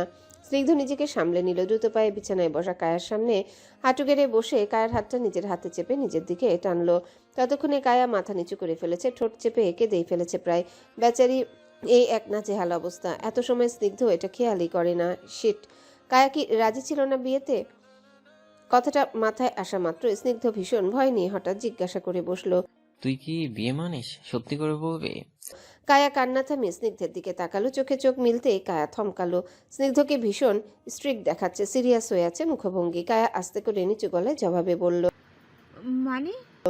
স্নিগ্ধকে এবার এতক্ষণে আশ্বস্ত হতে দেখা গেল, তারপর ও ভ্রু উঁচু করে কায়ার গোলগাল মুখের দিকে চেয়ে প্রশ্ন করলো। বাসর রাত নিয়ে তোর প্রবলেম, তাই তো? কায়া এবার অনুনয় চোখে স্নিগ্ধের দিকে চেয়ে রইল। ওই টলমলে দিঘির ন্যায় স্বচ্ছ দুই চোখের ইশারায় যা বোঝার স্নিগ্ধ বুঝে গেল। ও হালকা হেসে কায়ার মাথায় হাত রেখে মৃদু চাপ দিয়ে আদর আদর গলায় বলল, ফাইন, তুই যা চাইবি সেটাই হবে। আমি তোকে বিয়ে করেছি তোর জাস্ট মনের ভয়টা দূর করার জন্য। বাসর লাগবে না আমাদের, আমরা এমনই ঠিক আছি, লাইক বিবাহিত ব্যাচেলার। বলেই মজা নিয়ে চোখ টিপল স্নিগ্ধ। কায়া অমন চোখ টিপনিতে কান্নামাখা মুখেই হেসে উঠল। স্নিগ্ধ হাসলো কায়ার সাথে, হাসি হাসি কায়ার মুখের দিকে চেয়ে বলল, শাহাবের সিদ্দিক স্নিগ্ধর জানটাও কুরবান। কায়া উত্তরে মাথাটা নিচু করে চোখের জল মুছতে মুছতে থিত চেপে হাসলো। স্নিগ্ধ এবার বসা থেকে একটু উঠে এসে কায়ার কপালের মধ্যিখানে টিপ দেবার জায়গায় চুমু খেলো। কায়া স্নিগ্ধের হাত চেপে ধরে চোখ বুঝলো শান্তিতে। ড্যাফোডিল ইউনিভার্সিটি, সকাল 10টা। কাব্য আজ একটু সকাল সকাল এসেছে। কুহু কার সাথে কথা বলেছে এই মাঝরাতে সেটা তো সন্দেহ করেছে কাব্য। এখন কে এই ছেলে সেটা তো জানা লাগবে, এবং কাব্যের গাট ফিলিংস হচ্ছে ওই ব্লাডি বাস্টার সিয়ামি কুহুকে আবারও ফাঁসাচ্ছে। যেই শুনেছে কুহু কাব্যের কিছু একটা হয়, সেদিন থেকে কুহুর পেছনে পড়ে আছে। কাব্য ও ট্রান্সপোর্টে গাড়িটা রেখে দ্রুত এগোচ্ছে, হাঁটতে হাঁটতে হাতের ঝুলিয়ে রাখা ব্ল্যাক লেদার জ্যাকেট গায়ে দিচ্ছে। আশেপাশে কয়েকটা মেয়ে তখন তাকিয়ে দেখছিল কাব্যের রাগি রাগি মুখে জ্যাকেট পরার ধরনটার দিকে। রিমি হঠাৎ কাব্যকে দেখতে দেখতে পাশের একজনকে বলেই বসলো, উর্মিয়াপুর ভাগ্য তো দেখ ভাই, এত মারাত্মক একটা ছেলেরে পটাইলো কেমনে ভাই? ওর থেকে তো আমি 10 গুণ বেশি সুন্দরী। আমার দিকে তো ফিরেও তাকালো না। বলেই চাপার আগে ফেটে যেতে যেতে আরো একবার কাব্যে যাওয়ার দিকে তাকালো রিমি। পাশের বান্ধবী রোজ শুধু হাসলো, পর মুহূর্তে জবাবে দায়সারা ভাবে বলল, ওই উর্মি আপুটা সাইকো একটা। শুনেছি কাব্য ভাইয়ের সাথে নাকি প্রবলেম হচ্ছে ওনার। চান্স একটা নিতেই পারিস। বলেই হাসতে লাগলো রোজ। রিমিও পাল্টা হাসছে। কাব্য হাঁটতে হাঁটতে হঠাৎ পাশে একটা স্টিক দেখে সেটা ওভাবেই হাঁটার মধ্যে হাতে নিয়ে নিল। স্টিকটা রোল করতে করতে সোজা চললো সিয়ামের দিকে। ওইখানে ও ওর বন্ধুরা আড্ডা দিচ্ছে। কাব্য সোজা সিয়ামের টেবিলের সামনে দাঁড়িয়ে স্টিকটা টেবিলের উপর ঠাস করা চাপ দিয়ে ধরতে সিয়াম স্টিকটা অনুসরণ করে সোজা কাব্যের মুখের দিকে তাকালো। সানগ্লাসের আড়ালে কাব্যের রাগী রক্ত উপচানো চোখ বুঝতে না পারলেও সিয়াম বুঝতে পেরেছে গন্ডগোল তো কিছু একটা হয়েছে। সিয়াম হালকা হাসার চেষ্টা করতে কাব্য সোজা এক হাতে স্টিক ধরে অপর হাতে ওর কলার ধরে ফেললো। সিয়াম সাথে সাথে ভ্রু কুচকে ফেললো। কান্নার কলার ধরা হাতের দিকে একবার চেয়ে আবারও কাব্যের দিকে ভ্রু কুচকে তাকালো। কাব্য মারাত্মক গম্ভীর গলায় সোজা সাপটা জিজ্ঞাসা করলো, তুই কাল রাতে কুহুকে কল দিয়েছিলি? কাব্য যদি হট ব্লাড হয়ে থাকে সেদিকে সিয়াম হচ্ছে কোল্ড ব্লাড। কাব্যের মাথায় রাগ সবসময় চড়েই থাকে, অথচ সিয়াম হচ্ছে শান্ত মাথার খিলাড়ি। ও কাব্যের মতো রাগারাগি মাথা গরম করে না। ও আস্তে ধীরে নিজের খেলাটা বুঝিয়ে দেয় অপর মানুষকে। সম্ভবত এই কারণে কাব্যের এই রাগী ধমকে বলা কথাটা সিয়াম হজম করে নিল। পরপর মুচকি হেসে কলার থেকে কাব্যের হাত ছাড়িয়ে দিয়ে হাসি মুখে জবাব দিল, না তো। কাব্য এই মিথ্যা হজম করতে পারল না একদমই। ও গতকাল কুহুর ফোনে সিয়ামের নাম্বার সেভ দেখেছে। কুহু ওয়াশরুমে থাকার সময় সিয়ামের কল এসেছিল, তখন কাব্য দেখেছে। কাব্য এবার মুখটা ঝুঁকে আনলো সিয়ামের ঠিক মুখ বরাবর।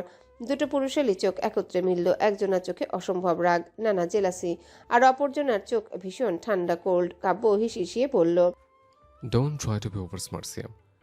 যদি বুকের সাহস থাকে তাহলে স্বীকার কর। কিসের ভয় করছিস? কাব্য ইচ্ছে করে যেন খোঁচালো সিয়ামের মুখ থেকে কথা বের করার জন্যে, না হলে তো আবারও মারপিট শুরু করা যাচ্ছে না। সিয়াম এবার সরাসরি কাব্যের চোখের দিকে তাকালো, তারপর উঠে দাঁড়ালো আস্তে করে। একটু হেসে এসে সোজা কাব্যের মুখোমুখি হয়ে কঠোর মুখভঙ্গি করে জবাব দিল, হ্যাঁ দিয়েছিলাম তো, কোথাও বলেছি। এখন কি কল রেকর্ড চাই তোর? তোর বোনকে পটাচ্ছি কিভাবে জানতে চাস? সিয়ামও ইচ্ছে করে কাব্যকে কাব্যর মতোই খোঁচাচ্ছে। কথাটা শুনেই কাব্য হাত মুষ্টিবদ্ধ করে ফেলেছে। তারপর সিয়ামের চোখে চোখ মিলিয়ে চোখের রক্তিম ইশারায় শাসিয়ে স্রেফ বলল, আর কল দিবি না, ওকে? ওদের কোনো গেম না সিয়াম, যে আমাকে হারানোর জন্য তোর খেলা লাগবে। ওকে ট্রেস করা ছেড়ে দে। সিয়াম হাসলো। ব্রাউন কালারের জ্যাকেটের পকেটে দুহাত ঢুকিয়ে আরাম করে গা টান টান করে দাঁড়িয়ে কিছুক্ষণ উপরে তাকিয়ে ভাবার ভান করলো। পরপর কাব্যের দিকে তাকিয়ে কাব্যকে ইচ্ছে করে রাগানোর জন্য শয়তানের মতো হেসে বলল, অনেক ভাবলাম রে, পারলাম না। আমি তো কল দিবই, প্রপোজ করারও ইচ্ছে আছে। তোর বোন কিন্তু আমাকে লাই দিচ্ছে না। দিলে নিশ্চয়ই আমি একটা মেয়েকে মাঝরাতে কল করার সাহস পেতাম না, রাইট? থ্যাংক কাব্য, থ্যাংক। তোর বোনকে গিয়ে এই শাসনটা কর, আমাকে করে লাভ নেই। আমি এমনিতেও মানবো না। পরপর সিয়াম সামান্য হেসে মাথার পেছনটা চুলকে লজ্জা পাবার ভান করে বলল, আসলে সত্য বলতে তোর বোনটাকে হ্যাপি মনে ধরেছে। বিয়ে করলে বউ হিসেবেও মন্দ না। পরপর কাব্যের দিকে চেয়ে গর্ব নিয়ে বলল, সম্পদ আমাদেরও তো তোদের মতোই। তোর বোন তো ভালো থাকবে। আমার বাবা এত বড় বিজনেসম্যান, আমিও বিদেশে সেটেল হচ্ছি। তো খুশি হওয়া উচিত। বোনের জন্য এত ভালো পাত্র পুরো ঢাকা খুঁজে পাবি তোরা। ওদিকে ধীরে ধীরে কাব্য নিজের মেজাজ হারাচ্ছে, বারবার ওর মাথায় ঘুরপাক খাচ্ছে। সিয়াম বলেছে কুহু লাইন দিয়েছে, আশ্বাসও দিয়েছে, ও কথা বলেছে ওর সাথে। সত্য তো, কুহু না দিলে সিয়াম তো এত দূর আসতেই পারত না। সবটাই কুহুর দোষ। কাব্যকেও এতটা দেউত ভুলে গেল, কাব্যের সাবস্টিটিউট খুঁজে পেয়ে গেল। কাব্য যে এত করে বলল সিয়াম ভালো ছেলে না, কুহুর কাছে সেটার কোনো দাম নেই। ও তো একদিন কাব্যকে ভালোবেসেছিল, ওর ভালোবাসাটা এত দ্রুতই ক্ষয় হয়ে গেল। ওদিকে সিয়াম ইচ্ছে করে কাব্যকে খোঁচাতে শুরু করলো একের পর এক কথা বলে। ওর মাথায় আসলেও একটা বুদ্ধি এসেছে। ও আসলে কাব্যকে ইচ্ছে করে রাগাতে চেয়েছে, তারপর কাব্যকে আঘাত করবে। সিয়াম এই আঘাত নিয়ে কুহুর কাছে যাবে, কুহুর সহানুভূতি নিবে, আর তারপর কুহুকে এভাবেই নিজের আরো কাছে টেনে নিবে সিয়াম। নারী জাতি তো হয় কোমল, বোকার হদ্দ একটা জাতি এরা। অল্পতে এগোলে সবকিছু দিয়ে দেয়। হা হা হা। কুহু উফ মারাত্মক একটা মেয়ে, শ্যামলা বর্ণের মেয়ে একটা, সিয়ামের মতো গৌর বর্ণের হৃদয় কেড়েছে। কে বলে ফর্সা ছেলেরা শ্যামলা মেয়েদের প্রেমে পড়ে না? এই তো সিয়াম পড়েছে। এত সহজে কি সিয়াম ওকে যেতে দিবে? কাব্যকে তো শালা বানিয়ে ছাড়বে, নিজের শত্রু থেকে শালা। বেশ জমবে ব্যাপারটা। সিয়াম একবার ইচ্ছে করে কাব্যের কানের কাছে মুখ এনে হিসিস করে হেসে হেসে অশ্লীল ভঙ্গিতে বলল, তারপর কি শুনবি? কুহু আমার প্রেমিকা হবে, প্রেমিকা থেকে বউ, বউ থেকে আমার বাচ্চার মা। বাকিটা বলার আগে কাব্য এবার আচমকা সিয়ামের মুখে নাকে চূড়ান্ত ঘুষি দিয়ে বসলো। সিয়াম আচমকা এমন আঘাত করাতে টাল সামলাতে না পেরে 2 কদম পিছিয়ে গেল। কাব্য রাগে ফুঁসছে। সিয়াম নিজেকে সামলে নাকে হাত রাখলো, তারপর হাত চোখের সামনে এনে দেখে রক্ত, নাক ফাটিয়ে দিয়েছে শালা। সিয়াম এবার রক্তমাখা নাক নিয়ে হেসে হেসে বলল, কিরে ভাই, তুই কিসের জন্য এত জেলাস? এটা আবার কেমন সমীকরণ? তোর আসলেই বোন হয় তো, নাকি তোর ভেতরেই কিছু মিছু? সিয়াম এর সন্দেহ ভরা গলায় মজা নিচ্ছে। কাব্য এবার রাগের মাথায় পাশ থেকে একটা স্টিক উঠিয়ে সেটা দিয়ে সিয়ামের গায়ে এলোপাথারি মারতে মারতে শুইয়ে দিল ওকে ফ্লোরে। রাগের তোপে ঘেমে গেছে একদম। মারতে মারতে চিৎকার করে বলতে লাগলো, বারবার বলেছে, বারবার ওয়ার্ন করেছে, ওর থেকে দূরে থাক। থাকলে না কেন শুয়োরের বাচ্চা? ওরে ট্র্যাপ শেখাস? বাপ হবি ওর বাচ্চার? হওয়াচ্ছে তোকে আজ বাপ। কাব্য কি করতে যাচ্ছে বুঝতে পেরে তাৎক্ষণিক সিয়াম হাত দিয়ে কাব্যের আঘাত আটকানোর চেষ্টা করলো। কাব্যের হুঁশ নেই। ও এলোপাথারি মারতে মারতে সিয়ামকে মাটিতে শুইয়ে দিয়েছে। আশেপাশে কিছু ছেলে মেয়ে ভিডিও করছে। তানিম আজ ভার্সিটি আসেন, হানলে ও ঠিকই সিয়ামের প্ল্যান বুঝতে পারত। কাব্য রীতিমতো পাগল হয়ে গেছে। কি করতে যাচ্ছে ওর নিজেরও সেই বোধশক্তি নেই। ভার্সিটির সবচেয়ে গুড বয় এই করুণ মারপিট দেখে কেউ কেউ ডিনের কাছে গেছে সেটার খবর দেবার জন্য। আজ নিশ্চয়ই কাব্যের কপালে দুঃখ আছে, হয় এসপার নয় ওসপার। কাব্যর এতদিনের রাগ যে সব একে একে ঝাঁজ নিয়ে ঝাড়তে লাগলো সিয়ামের গায়ের উপর। কাব্য এবার স্টিক ছেড়ে পাশ থেকে কোল্ড কফির কাচের বোতল তুলে সেটা নিজের হাতে চেপে ভেঙে ফেললো। কাচের টুকরো ঢুকে গেঁথে গেল কাব্যের হাতের ভেতর। রক্ত পড়তে লাগলো অবিরাম। এইবার সিয়াম দ্রুত আঘাতপ্রাপ্ত শরীর টেনে নিয়ে কাব্যকে আটকাতে যাবে, হঠাৎ কাব্যের হাত পাশ থেকে কেউ আটকে দিল। রক্তমাখা মুখে সিয়াম তাকালো এদিকে। কাব্য ভয়ঙ্কর ফুঁসতে ফুঁসতে পাশে তাকালো। কুহু ভ্রুকুচকে মারাত্মক গম্ভীর মুখে কাব্যের চোখে চেয়ে রয়েছে। কাব্য কুহুকে দেখে কেমন গরম হয়ে গেল আপনা আপনি। ও সিয়ামের পায়ে আরো একটা লাথি দিয়ে কুহুর দিকে চেয়ে ফুঁসতে ফুঁসতে বলল, ছাড়, ছাড় আমাকে। শালার বাচ্চা তোকে কি বলেছে? কলিজা কত বড়! কাব্য কথাটা শেষ করার আগে, কিছু বলার আগে কুহু থমথমে গলায় বলে বসলো, যা বলুক উনি, সেটা ওনার আর আমার বেটার। আপনার এটাতে ইনভলভ হবার কোনো দরকার নেই। আমি আছি দেখার জন্য। আপনার এটাতে ইনভলভ হওয়ার দরকার নেই। কথাটা কানে যাওয়া মাত্রই সিয়ামের থেকে চোখ সরিয়ে অবাক হয়ে কাব্য কুহুর দিকে তাকালো। পরপর কুহু কাব্যের রক্তমাখা হাতটা থেকে কোল্ড কফির কাচের টুকরো ঝাড়ি দিয়ে ফেলে কাব্যের হাত ছেড়ে দিল। কাব্য একবার ওই টুকরোগুলো দেখলো, পরপর কুহুর দিকে তাকালো চুপচাপ। কুহু ভীষণ স্বাভাবিক ভঙ্গিতে কাব্যর দিকে না চেয়েই বলল, বড় মা যদি শোনেন তার গুড বয়ের এই রূপ দেখা যায় ভার্সিটিতে এলে, তিনি তো লজ্জায় মরেই যাবেন। আমাকে বাধ্য করবেন না বড় মাকে আপনার ব্যাপারে আগাগোড়া সবটা বলতে, ইনক্লুডিং আমার আপনার সাজেক্ট ট্রিপ সবকিছু। থম ভঙ্গিতে কাব্যের চোখের দিকে চেয়ে পুরোটা কথা বলল। কাব্য চোখ ছোট ছোট করে কুহুর দিকে তাকালো। এইবার কুহু ওইসব ধার ধারলই না একেবারের জন্য। ও কাব্যের হাত ছেড়ে সিয়ামের পাশে এসে হাঁটু গেড়ে বসলো। সিয়ামের পুরো মাথায় বোধহয় ফেটে গেছে, নাকে মুখে রক্ত। অপরাধ বোধে ডুবে যেতে লাগলো কুহু সেটা দেখে। গতকাল ও নিজেই তো সিয়ামকে একটা জরুরি দরকারে কল দিয়েছিল, সেটা সিয়াম মাঝরাতে ব্যাক করেছে।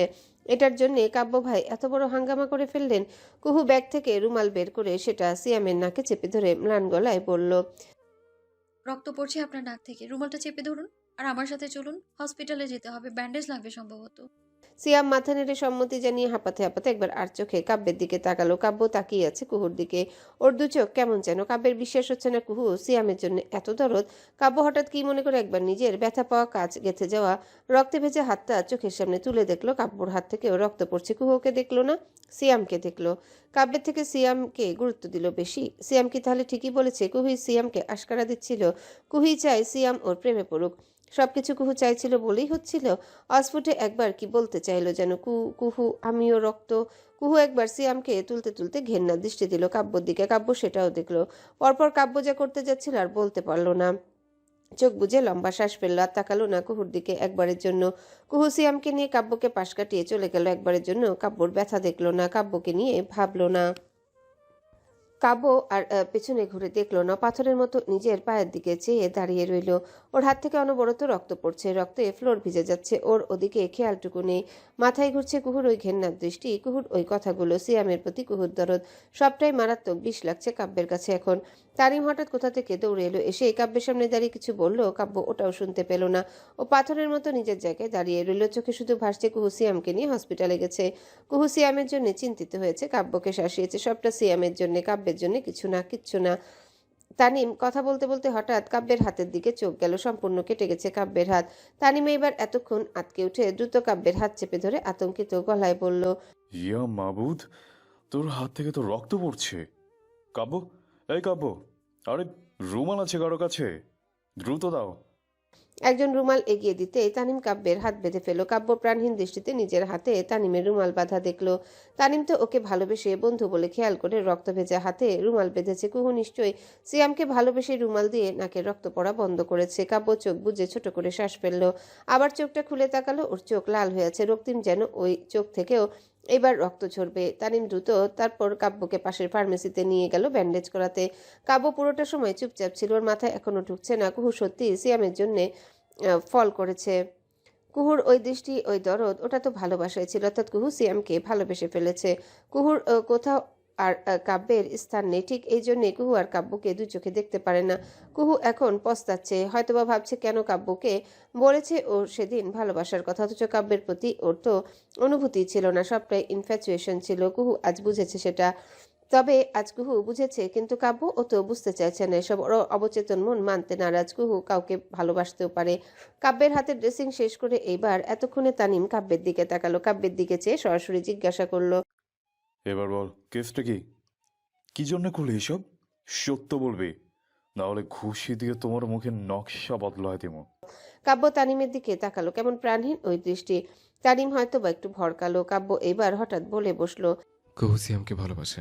তানিম প্রথমে বুঝেনি কাব্য কি বলছে, ও কাব্যের দিকে চেয়ে পরপর মাথা ঝাঁকালো। কে কাকে ভালোবাসো?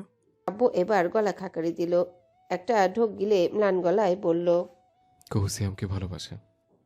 কাব্যের এমন একটা উত্তরে তানিম সঙ্গে সঙ্গে ভ্রু কুচকে ফেলল, চোখ ছোট ছোট করে তাকালো ও কাব্যের ম্লান শুকনো পাতার মতো খসখসে মুখটার দিকে। কাব্যের চোখ তখন অন্যমনস্ক, ও খেয়াল করেনি তখনও যে এইমাত্র থেকে মিস্টার তানিম ওকে সন্দেহ করতে শুরু করেছে। কাব্য পায়ের জুতোর দিকে চেয়ে ঠোঁট কামড়ে ধরে চেয়ে রয়েছে। তানিম সেভাবে ভ্রু কুচকে সন্দেহ কণ্ঠে কাব্যকে যাচাই করার জন্য চোখ ছোট ছোট করে হঠাৎ বলল, তো তোর কি তাতে? পরপর মাথা তুলে কাব্য বিরক্ত হয়ে তাকালো তানিমের দিকে। তানিমের প্রশ্ন ওর পছন্দ হয়নি, সম্ভবত কাব্য খেপে উঠে জবাব দিল, আমার কি মানে? সিয়াম ওকে ট্রাফে ফেলছে আর আমার কিছু না বলছিস? তানিম কাব্যের এমন উত্তরটাই আশা করেছিল। ও ডোন্ট কেয়ার একটা ভাব ধরে যেন কিছুই হয়নি সেভাবে বলল, কেউ ফল করেছে কারোর জন্যে, that's great, actually that's really great. তুই তো বেঁচে যাবে, তোর তো পিছু ছেড়ে গেছে, রাইট? বাজে বকা বন্ধ কর। আমি কবে বলেছি আমি কোর্ট থেকে পিছু ছাড়তে চাইছি? কাব্য এবার মহাবিরক্ত কণ্ঠে বলল। তানিমের হেয়ালি ওর ভালো লাগছে না বোধহয়। কাব্যের চোখ মুখ কুচকে রয়েছে, যেন একটা ছোট বাচ্চার থেকে তার কোনো প্রিয় খেলনা হাতিয়ে নেওয়া হয়েছে। ছোট বাচ্চাটা এখন সেটার বিচার চাইতে এসেছে। কাব্যের মহা বিরক্ত, চোখ মুখ কুচকে তাকানো দেখে তানিমের হঠাৎ বড্ড হাসি পাচ্ছে, ওর ভেতরটা ফেটে হাসি উপচে আসছে। কাব্য দেখতে যা মারাত্মক দেখাচ্ছে না এখন, কুহু সামনাসামনি দেখলে নির্ঘাত কাব্যের প্রতি আরও একবার ফল করত। আহারে বেচারাটা। কুহু কাব্য এই দুটোর মধ্যে আসলে চলছে। কুহু পানি থেকে আগুন হয়ে গেছে, আর কাব্য সে তো জ্বলন্ত অগ্নিকুঞ্জ বনে গেছে, জ্বলছে অথচ স্বীকার করবেই না। চাই সে জ্বলে পুড়ে ছাই হোক। গল্পটা হচ্ছে একজন প্রেমে পড়েছে, অন্যজন সেই বুক ভরা প্রেম ফিরিয়ে দিয়েছে, আর এখন যখন সেই একজন ওকে ছেড়ে আনার জন্য ঝুঁকেছে, তখন সেই ফিরিয়ে দেওয়া ছেলের জ্বলছে। বিধাতার কি লীলা খেলা। তানিম এবার হাসি আটকে না রাখতে পেরে হেসেই ফেলল শেষ অবধি। ওর হাসির আওয়াজ কাব্যের কানে যেতে কাব্য ভ্রু কুচকে তাকালো। বোকার মতো হাসছিস কেন? সিরিয়াস কথা বলছি না আমি? সঙ্গে সঙ্গে তানিম হাসি গিলে ফেলে মুখটা থমথমে রাখার চেষ্টা করে বলল, সরি, আর হাসবো না। কাব্য টেবিলের মধ্যে আঙ্গুল দিয়ে টোকা দিতে দিতে অন্যদিকে চেয়ে মারাত্মক গম্ভীর গলায় কিছু একটা গভীর মন দিয়ে ভাবতে ভাবতে বলল, কুহু কি করছে নিজেও জানে না। সিয়াম ভালো ছিল না, আর এই ছাগলটি এটা বুঝতেই পারছে না। She is on trap man. কুহুকে যে আমি বোঝাবো সে উপায়ও নেই। What should I do now? Tanim এবার নিজেকে গুরুগম্ভীর বানালো। কাব্যের দিকে একটু ঝুঁকে এসে কাব্যের মতো এই জুতোর দিকে চেয়ে থেকে নিচু গলায় বলল, এবার তো তুই এখন কি করতে চাইছিস? এমন তো কুহুকে বিয়ে করে সিয়ামকে ওর লাইফ থেকে সরিয়ে দিবি? হুম? হঠাৎ কাব্য মাথা তুলে কিছুক্ষণ তাকালো তানিমের দিকে। কিছুক্ষণ ওভাবে তাকিয়ে থেকে তানিম ভ্রু নাচাতে কাব্য চোখ সরিয়ে পরপর অন্যদিকে চেয়ে বিড়বিড় করলো। পসিবল হলো তো তাই করতাম। তানিম ভ্রু নাচিয়ে কাব্যকে দেখছিল। ওর এক একটা এক্সপ্রেশন সূক্ষ্ম চোখে নিরীক্ষা করছিল সম্ভবত। কাব্য পরপর তানিমের দিকে চেয়ে রাগ নিয়ে পড়ল। I will kidnap this bastard Tanim. ও কুহুকে কোন নজরে দেখে ওইটাই মাথা কুহু না বুঝলেও আমি বুঝি। হাল ছেড়ে দিল তানিম। আর শক্তি নেই ধৈর্য ধরে রাখার। সিয়ামের নামে বদনাম করলে নিশ্চয়ই সিয়াম খারাপ হয়ে যাবে না। সিয়াম বদলেছে কিনা তানিম জানে না, কিন্তু এই সিয়াম নামক আপদটাই পারে কুহু কাব্যকে এক করে দিতে। তানিম ওর প্ল্যান কাজে লাগাবে এবার। আজ অব্দি মাস্টার মাইন্ড তানিমের প্ল্যান কখনো ফ্লপ খায়নি, এবারেও তাই হবে। তানিম এবার মেরুদণ্ড সোজা করে বসলো। কাব্যের দিকে সিরিয়াস ভঙ্গিতে তাকিয়ে সরাসরি আগে পিছে কিছু না বলেই বলে বসলো, কাব্য, তুই জেলাস, প্লিজ এটা মেনে নে। আবার উল্টাপাল্টা বকছে এই ছাগল। God save me from him please. Kabya অতিষ্ঠ গলায় দীর্ঘশ্বাস ফেলে আকাশের দিকে চেয়ে দোয়া করে তানিমের দিকে বিরক্ত হয়ে তাকালো। এই তানিমের মাথাটা গেছে একদম। তানিম কাব্যের গায়ে হাত রাখলো, ওর হাত ধরে ঝাঁকিয়ে বলতে লাগলো, ইউ আর ইন লাভ কাব্য, যতই অস্বীকার করিস, কিন্তু এটাই সত্য। কাব্য এবার বিরক্ত হয়ে তানিমের হাত ওর বাহু থেকে সরিয়ে দিল। এবার নিজে তানিমের হাত ধরে যেমন হুঁশে ফিরিয়ে আনছে এমন করে বলল, হুশে আয়। এখানে আমি কোনো রোমান্টিক সিনের কথা বলছি না যে আমার লাভের কথা এখানে আসবে। আমি সিয়ামকে খুন করার কথা বলছি তোকে। Damn. তানিম কাব্যের হাত ওর হাত থেকে ছাড়িয়ে দিয়ে স্বাভাবিক ভঙ্গিতে জবাব দিল, কিন্তু আমি সেটাই দেখতে পাচ্ছি, তুই আসলেই একটা গাধা, রামসাগল তুই। তোর জায়গায় আমি থাকলে আমি নিজেই বুঝে নিতাম কোনটা রাগ আর কোনটা জেলাসি। গালি দেওয়াতে কাব্য রেগে গেল সম্ভবত।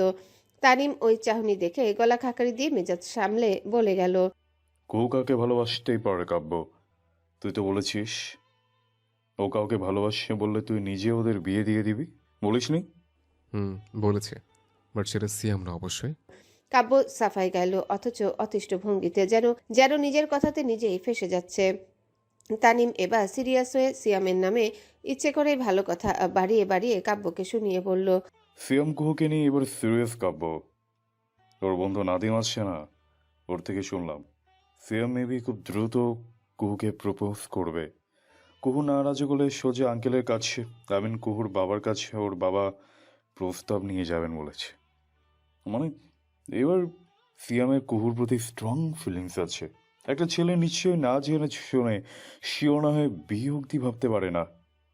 সেটা তো তুই আরো ভালো জানবি, তুইও তো কুহুকে এই জন্যই ফিরিয়ে দিয়েছিলি।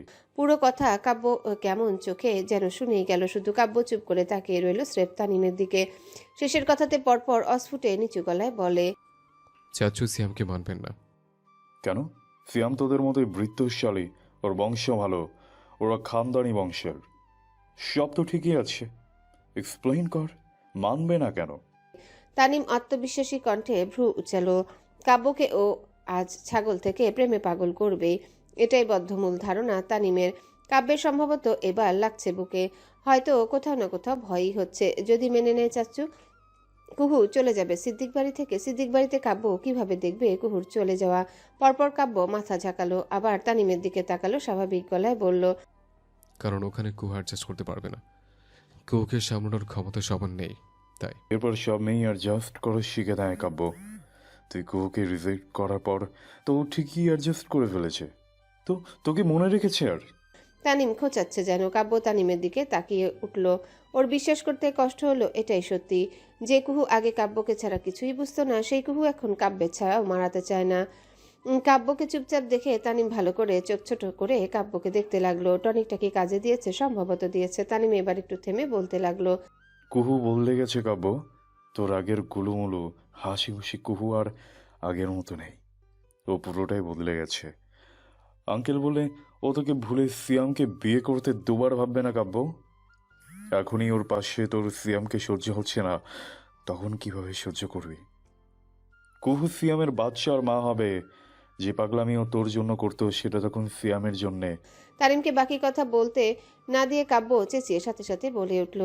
স্টপ, ওকে? স্টপ রাইট দেয়ার। কাব্য জোরে জোরে শ্বাস ফেলতে লাগলো অস্থির, সেটা বুঝে তানিম। হয়তোবা তানিমের এখন দুঃখ লাগে। ভালোবাসা জিনিসটা আর কেউ না বুঝুক, তানিম ঠিকই বুঝে। শখের মানুষকে অন্য কারোর সাথে দেখা যায় না কখনোই। তানিম তাই চায় না কাব্য পস্তাক। কাব্যের সামনে শখের মানুষকে অন্য কেউ নিয়ে মেতে থাকুক, কাব্য সহ্য করতে পারবেই না সেটা। কাব্যের সেই জন্যেই। তানিম এবার ছোট শ্বাস ফেলে বলল, শেষ একটা কথা বলি কাব্য, তুই যদি কুহুকে ভালো না বেসে থাকিস তাহলে প্লিজ ওকে মুভ অন করতে দে। সিয়াম যদি ওকে ভালোবেসে থাকে বাঁচতে দে। খামোখা মেয়েটার জীবনে নিজে থেকে আর প্রবলেম ক্রিয়েট করিস না। ও মুভ অন করে ফেলেছে, ওকে হেল্প কর, কারণ ওর এসবের পেছনের দায়টা কিন্তু তোর কাব্য।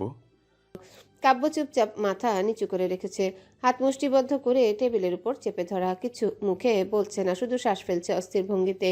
তানিম একবার কাব্যের মুষ্টিবদ্ধ হাতের দিকে তাকিয়ে দেখলো, তারপর উঠে গেল চেয়ার থেকে। চলে যাবার আগে মাথাটা নিচু করে থাকা কাব্যের দিকে চেয়ে শেষবারের ন্যায় আবারও বলে গেল, আমার কথাটা ভেবে দেখিস কাব্য, অলরেডি অনেক ব্লান্ডার করে ফেলেছিস, এবার থেকে আর না দোস্ত।